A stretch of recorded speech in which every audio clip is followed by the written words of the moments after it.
जब तक मेरा ये गधा मेरे साथ है मुझे कोई फिक्र नहीं। ये कमाएगा और मैं खाऊंगा। चल मेरे गधे भाग भाग, चल मेरे गधे तेज भाग।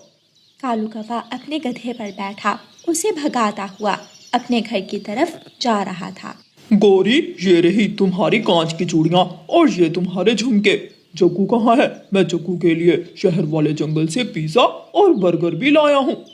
कालू जी, ये चूड़ियाँ बहुत सुंदर हैं, मुझे ऐसी ही चूड़ियाँ चाहिए थी। कालू जी, क्या आज कमाई ज्यादा हुई थी? हाँ, आज कुछ सामान मोटी बुलबुल का भी लेकर गया था शहर वाले जंगल। कालू जी, अपने गधे का भी ख्याल रखा करो, एक गधा ही तो है जिसकी वजह से हम सब ऐश करते हैं।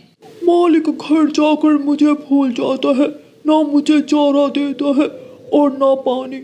बस अपने काम से कर्ज है मालिक को। बहुत लालची है मेरा मालिक। रात हो जाती है और कालू कौवे के गधे को बहुत ठंड लग रही थी, क्योंकि वो एक पेड़ के नीचे बांधा हुआ था। ना उसके ऊपर कोई छत थी और ना कोई कपड़ा। ऐसी ठंड में मालिक को खुले आसमान तले रात गुजारनी पड़े तो उसे पता चले कितना मुश्किल है यहाँ रहना। ठंड से खून जम रहा है।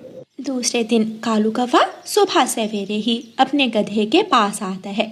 चल भी मेरे गधे, काम धंधा करने चले। मालिक, सारी रात ठंड से सो नहीं पाया। अगर मेरे लिए कोई छपरा नहीं बना सकते तो एक कपड़ा ही मेरे ऊपर डाल दिया करो। अब ठंड बढ़ गई है, अगर मैं बीमार पड़ गया तो तुम्हारा चूल्हा भी ठंडा पड़ जाएगा। अच्छा अच्छा ठीक है, मैंने कितनी बार तुमसे कहा है मुझे ज्यादा बातें मत सुनाया करो, तुम्हारी आवाज मुझे बहुत बुरी लगती है। अजीब बात है मालिक, मेरी कमाई तुम्हें अच्छी लगती है और मेरी आवाज बुरी लगती है। क्या जमाना आ गया है। कालू कौवा अपने गधे पर बैठता है और एक लाठी उसकी पीठ पर मारता है। चल मेरे गधे, चल मेरे गधे, जल्दी चल, तेज भाग। रानो, रानो चिड़िया, मैं आ गया। शहर का कोई सामान है तो दे दो। 1 मिनट कालू कौवे, मैं अभी आई। थोड़ी देर बाद रानो चिड़िया गाजरों की टोकरी लेकर कालू कौवे के पास पहुंच जाती है। कौवे भैया, मेरी ये गाजरें शहर की मंडी में बेच देना और जो मुनाफा हुआ मुझे ला देना। इन गाजरों का 10 रुपए किराया लगेगा। क्या रख लूं गधे पर? हाँ हाँ ठीक है, तुम 10 ही ले लेना, रख लो, लेकिन मेरी गाजरें अच्छे दामों बेच कर आना। कालू कौवा रानो चिड़िया से गाजरों की टोकरी लेकर गधे के ऊपर रखता है और आगे बढ़ता है। गधे तेज चल, तेज चल, अभी बहुत सारे पक्षियों से सामान लेना है और शहर वाले जंगल भी टाइम पर पहुंचना है। कबूतर कबूतर, जल्दी आओ, मेरे पास टाइम नहीं है। कालू, ये एक टोकरी आलू की और ये कुछ प्याज शहर वाले जंगल ले जाओ, वहाँ मेरी बहन आकर तुमसे ये मेरा सामान ले जाएगी। सामान ज्यादा है, 20 रुपए लगेंगे। क्या रख लूं गधे पर? अच्छा ठीक है, 20 ही ले लेना, लेकिन मेरा सामान ध्यान से लेकर जाना। चल मेरे गधे, चल मेरे गधे, जल्दी चल, बहुत काम है अभी।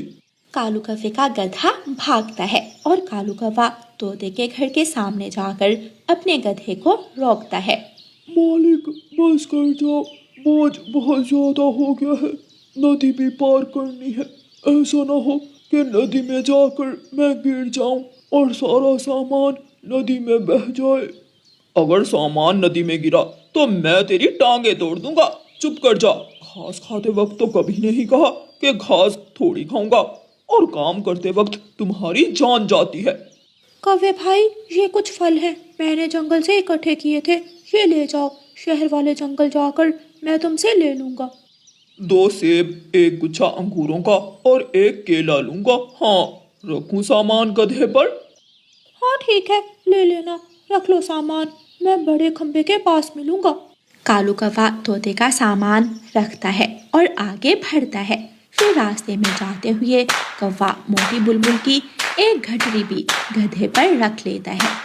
गधा बहुत मुश्किल से चल रहा था और कालू कौवा उसे लाठी पर लाठी मारे जा रहा था।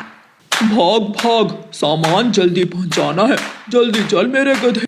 रास्ते में नदी आ जाती है और कालू कौवे का गधा एक बार रुक जाता है। मालिक, सामान बहुत ज्यादा है और नदी में पत्थर होते हैं। किसी पत्थर से टकराकर मैं गिर सकता हूँ। आधा सामान उतार लो और हम नदी के 2 चक्कर लगाकर सामान नदी की दूसरी तरफ ले जाते हैं। तेरी खाल उतार कर कसाई को बेच दूंगा। चल चुप करके नदी पार कर। पीछे से एक लाठी कालू कौवा गधे की पीठ पर मारता है और कालू कौवे का गधा नदी पार करने लगता है। कौवे का गधा लड़खड़ाता हुआ बहुत मुश्किल से आधे रास्ते तक जाता है और खड़ा हो जाता है। मालिक, मालिक, मैं थक गया हूँ। इससे आगे मैं नहीं जा सकता। अगर आगे नहीं जाएगा तो मैं तुझे इस नदी में धक्का दे दूंगा। घाटी से गिरकर मरेगा तू। चल जल्दी चल। कालू कौवा लाठी पर लाठी मारे जा रहा था और गधा एक एक कदम आगे बढ़ता हुआ नदी पार कर लेता है। मैं थक गया हूँ। मुझे थोड़ा आराम कर लेने दो मालिक। मेरी सांस फूल चुकी है। अच्छा ठीक है, थोड़ी देर आराम कर लो। मैं भी पेड़ के नीचे बैठ जाता हूँ। थोड़ी देर आराम करने के बाद कालू कौवा फिर से गधे पर बैठता है और अपने गधे को हाँकता हुआ शहर वाले जंगल की तरफ चलता है। कालू कौवा मंडी जाता है, रानो चिड़िया की गाजरें बेचता है। थोड़ा आगे कबूतर की बहन अपना सामान लेने आ जाती है। कालू कौवा कबूतर की बहन को सामान देता है। बड़े खंबे के पास तोता पहले से ही पहुंच चुका था। कालू कौवे, आज तो तुमने बहुत देर कर दी आने में। लाओ मेरे फल मुझे दे दो। कौवा तोते के फल तोते को दे देता है और फिर बुलबुल भी आकर अपना सामान ले जाती है। अब जाकर कुछ आराम मिला। मालिक, कहीं से थोड़ा पानी मिलेगा? यहाँ पानी नहीं है। रास्ते में वापस जाते हुए नदी से पानी पी लेना। मालिक, कभी पेप्सी ही पिला दिया करो। शक्ल देखी है अपनी पेप्सी पीने वाली। अपने काम से काम रखा करो। कालू कौवे की दिहाड़ी लग चुकी थी। उसने गांव वाले जंगल से पक्षियों का सामान शहर वाले जंगल पहुंचा दिया था। वो गधे पर बैठता है और वापस अपने जंगल की तरफ मुड़ता है। वापस घर पहुंचकर कालू कौवा अपने गधे को पेड़ के साथ बांध देता है और अपने घर चला जाता है। कालू जी, कैसा रहा आज का दिन और कितनी कमाई हुई? आज तो बहुत ज्यादा कमाई हुई। देखो, मैं तुम्हारे लिए फल भी लाया हूँ। गोरी कौवी फल देखकर खुश हो जाती है। पापा, मेरे लिए क्या लाए हैं आज? मैं अपने बेटे के लिए मिठाई लाया हूँ। लो गोरी, खुद भी मिठाई खाओ और मेरे जग्गू बेटे को भी दो। कालू कौवे के पास जिंदगी की हर खुशी थी। वो अच्छा खाता और अपने परिवार को भी अच्छा खिलाता, लेकिन वो कभी भी अपने गधे का ख्याल ना रखता जो उसे कमा कर देता। चिड़िया, मेरी बात सुनो। रानो चिड़िया वहां से गुजर रही थी। कालू कौवे का गधा चिड़िया को आवाज देता है। हाँ बताओ कालू कौवे के गधे, क्या बात है? देखो चिड़िया, मालिक मुझसे इतना काम लेता है।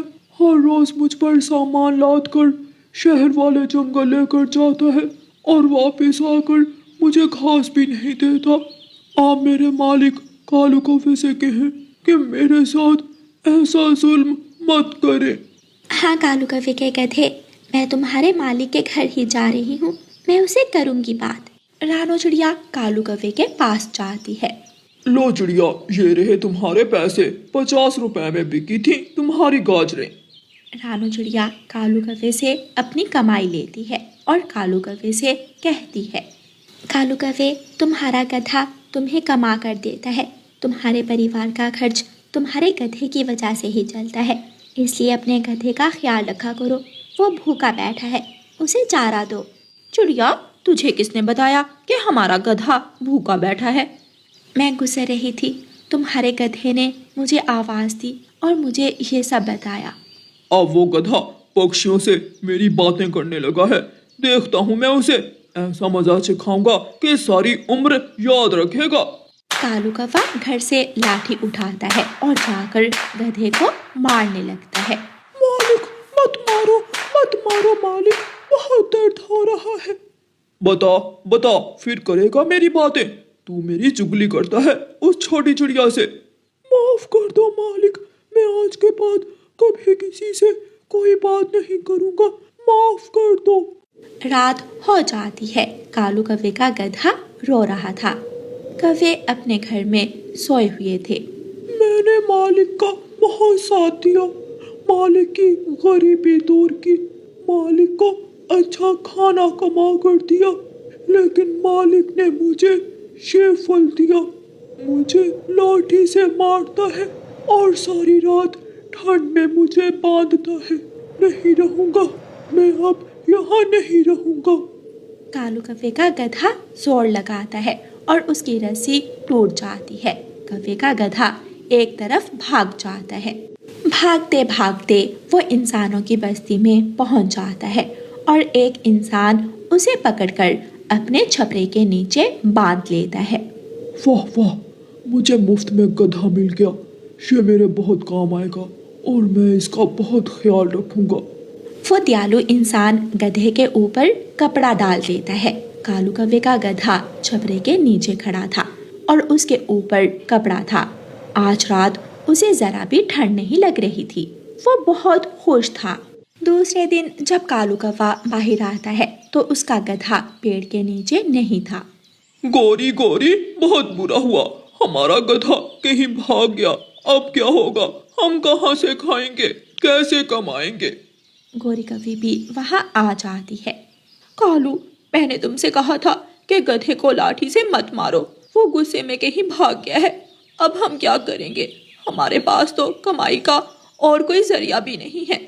एक दो दिन में कौवों के घर से सारा राशन पानी खत्म हो जाता है और वो भूखे हो जाते हैं। कालू, घर में राशन पानी खत्म हो गया है, अब हम क्या करें। गोरी, जब तक गधा था तो हम अच्छा खाते थे और जिस दिन से हमारा गधा हमें छोड़ कर गया है हम भूख से मर रहे हैं।